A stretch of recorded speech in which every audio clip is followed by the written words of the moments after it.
نحمدہ ونصلی ونسلم علی رسولہ الکریم وعلی آلہ واصحابہ اجمعین۔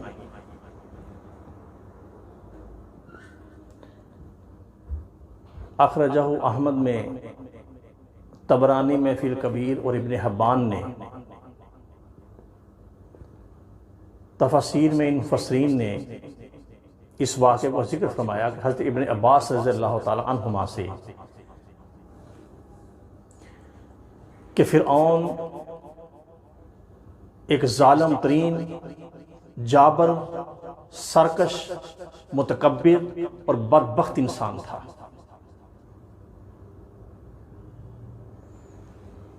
اللہ تعالیٰ نے رہتی دنیا تک اس کو تمام روئے زمین کے انسانوں کے لیے نشان عبرت بنا دیا۔ اس کی بیٹی کی خادمہ جو مومن تھی، حضرت ابن عباس فرماتے ہیں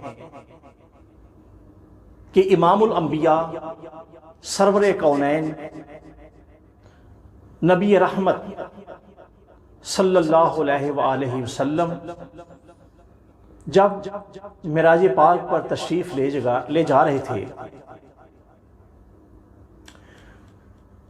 تو سرکار دو عالم صلی اللہ علیہ وآلہ وسلم نے دوران سفر انتہائی پاکیزہ اور نفیس خوشبو محسوس فرمائی، اور آپ نے حضرت جبرائیل امین علیہ السلام سے پوچھا کہ اے جبریل علیہ السلام، کہ یہ پاکیزہ اور نفیس خوشبو کیسی ہے؟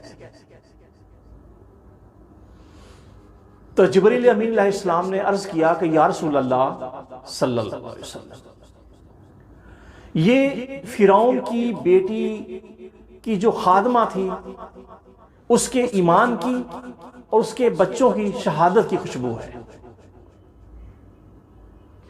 حضور علیہ السلام نے جب اس کی تفصیل پوچھی تو جبریل امین علیہ السلام نے اس واقعے کو بیان کیا سرکار کی خدمت اقدس میں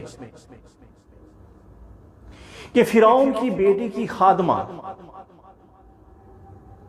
ایک دن اس کے بالوں میں کنگا کر رہی تھی۔ کنگا کرتے ہوئے اتفاق سے اس کے ہاتھ سے کنگا نیچے زمین پر گر گیا، تو بے ساختہ اس کے منہ سے اچانک بسم اللہ نکلا۔ جب اس کے بے ساختہ منہ سے بسم اللہ نکلا تو فرعون کی بیٹی نے یہ دریافت کیا کہ کیا یہ اس سے مراد میرے بابا ہیں، کیونکہ اس میں اللہ کا ذکر ہے نا۔ تو اس نے یہ پوچھا کہ کیا اس سے مراد میرے بابا، میرے والد ہیں؟ تو آپ نے فرمایا کہ نہیں، یہ اس عظیم اللہ کا وحدہ لا شریک کا نام ہے جو میرا بھی، تمہارا بھی، تمہارے باپ کا بھی، سب کا رب ہے۔ تو اس نے کہا کہ یہ بات تو میں اپنے بابا کو بتاؤں گی۔ تو اس مومنہ نے یہ کہا کہ جاؤ بتا دو۔ تو اس کی بیٹی نے اپنے باپ فرعون کو یہ سارا واقعہ سنایا، یہ بات بتائی۔ اس نے بلا کر اس عورت سے یہ پوچھا کہ کیا یہ بات ایسے ہی ہے؟ اس نے کہا کہ ہاں، بالکل ایسا ہی ہے، کہ میرے منہ سے بسم اللہ نکلا، اس اللہ وحدہ لا شریک کا اسم پاک ہے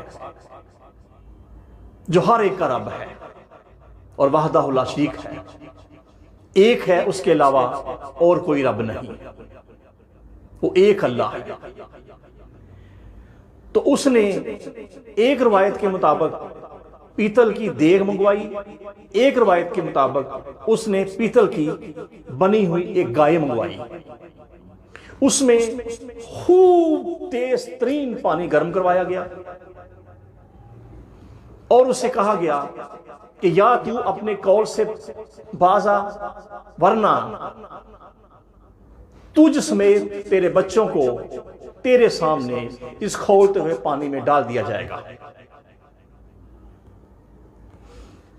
تو اس نے کہا کہ یہ کبھی نہیں ہو سکتا، صرف میری یہ خواہش پوری کر دینا، میری اور میرے بچوں کی ہڈیوں کو ایک کپڑے میں لپیٹ کر ایک جگہ دفن کر دیا جائے۔ اس نے کہا اس ظالم، بدبخت، سرکش اور نشان عبرت بننے والے نے کہا کہ تیری خواہش پوری کر دی جائے گی۔ لہذا اس کے سامنے، ایک والدہ کے سامنے باری باری اس دیگ کے اندر یا اس پیتل کی گائے کے کھولتے ہوئے پانی کے اندر ایک بچے کو ڈالا جا رہا تھا، اور وہ بے ہمت نہیں ہوئی تھی۔ اس نے اپنے آپ کو صبر کے ساتھ ہمت سے باندھا ہوا تھا۔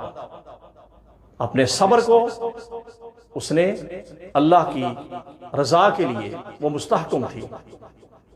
آخری بچہ اس کا جو اس کے سینے کے ساتھ چپٹا ہوا تھا، جب اس کو اس میں پھینکنے لگے تو پھر وہ کچھ بے ہمت ہونے لگی، اور اس بچے نے اللہ کی عطا سے یہ کہا کہ مجھے بھی اس میں ڈال دیا جائے، کیوں کہ اماں دنیا کا عذاب جو ہے آخرت کے عذاب میں بہت ہلکا ہے۔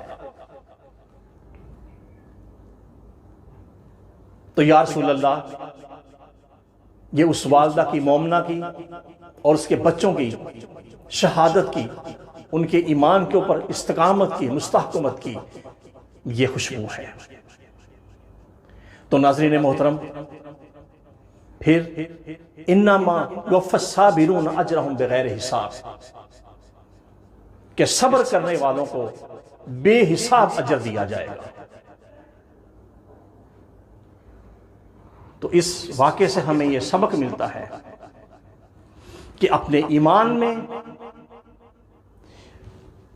اپنے دین پہ اس قدر ثابت قدمی اختیار کی جائے